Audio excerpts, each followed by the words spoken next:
Everybody always knew there was going to be a sequel for Horizon Zero Dawn. Being one of the most successful titles ever released for the PlayStation was reason enough to create a sequel, but the ending of Zero Dawn left plenty of unanswered questions to be developed in future games, and a good deal of room for further world building in a setting already dripping with lore.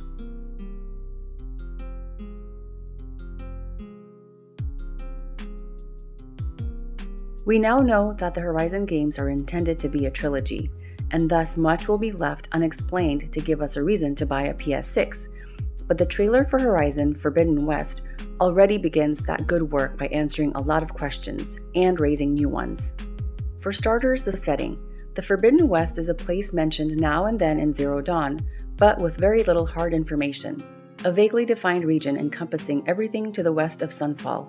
It's said to have deserts of white, orange, and blue sands, vast prairies full of tall, sharp grass, howling winds whistling through copious ruins of the old ones, and many more strange, hostile machines. It is a place of danger and mystery, where kings and armies vanish into nothingness and from which return only broken, raving men and women barely capable of describing the wonders and horrors they found in the West. That's one way to describe San Francisco, I suppose.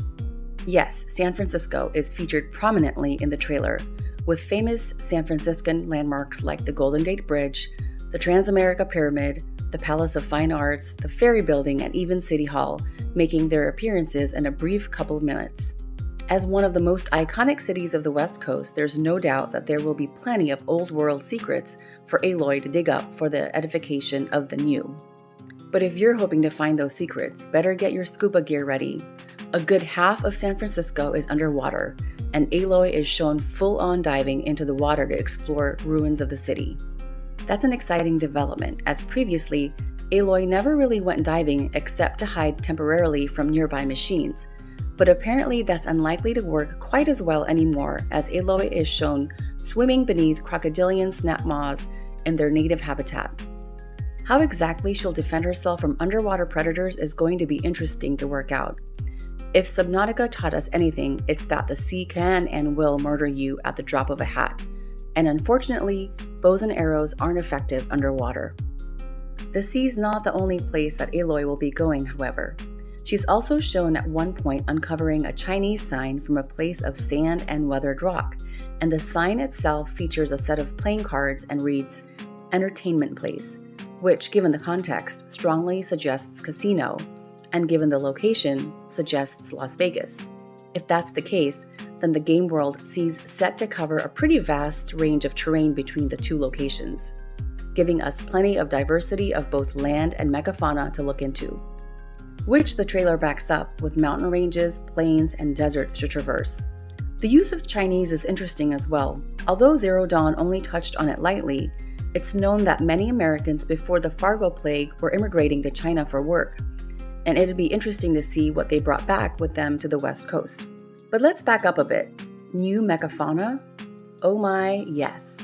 Between the trailer and the Guerrilla Games dev diary, we've not only seen but have the names of several new machines for Aloy to render into spare parts.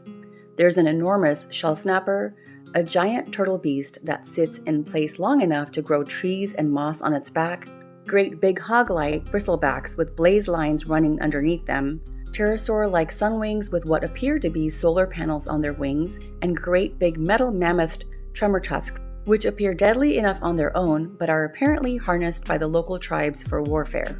Or at least one local tribe. The ruthlessly rational Silence is shown making a return from the first game, overseeing the overriding of a bristleback by one of the local tribes, whose method of overriding appears a good bit more violent and intrusive than Aloy's method. They're also shown mounting and preparing the aforementioned tremor tusks for warfare, and given that Aloy is a video game protagonist, they're probably not going to turn out to be on her side. That's not the only tribe in the West, however. There's also another, possibly more Pacific tribe that appears to farm for a living and are more than a little disturbed by current events, and the previous game hinted at tribes that drank machine blood with metal teeth, possibly the hostile machine tamers we saw earlier. Youths as pale as ash, all wearing the same faces, who hunt silently and tirelessly in the night, another tribe that sails thin, dark boats, and yet another that digs deep pits in the sand only to fill them in again. What that all means is hopefully something we'll get to learn. But while going on a grand tour of the West Coast sounds like a fun time in and of itself, Aloy is a pretty driven woman and usually has more on her mind than plain tourism. Forbidden West is no exception. At least 2 major disasters can be seen in play in the trailer: massive supercell storms ripping up the landscape, and some kind of mysterious red frond choking the life out of the biosphere. Although Hades was defeated in the first game, Gaia still hasn't been reconstituted, and her subordinate functions are still out there acting on their own. With storms and plants going mad, might we be meeting more of the subordinate functions in action? Ether and Demeter perhaps in their roles as guardians of the atmosphere and flora? And Hades, as we know, wasn't actually killed in the final battle, but was instead trapped by Silence for interrogation. What role will they play in these new disasters? Might there perhaps be the possibility of restoring not only Gaia, but also Apollo, the missing link between the old world and the new? And perhaps the greatest question of all, what exactly was the source of the mysterious signal that caused everything to go haywire to begin with? Did Ted Faro manage to screw things up from his private bunker beyond the grave yet again? It's unlikely that all these questions will be answered in Forbidden West. Got to save something for the last game in the trilogy after all. But whatever does get answered, it's liable to be gorgeous. The Forbidden West trailer showcased not only narrative hints, but the graphical capabilities of the PS5 as well.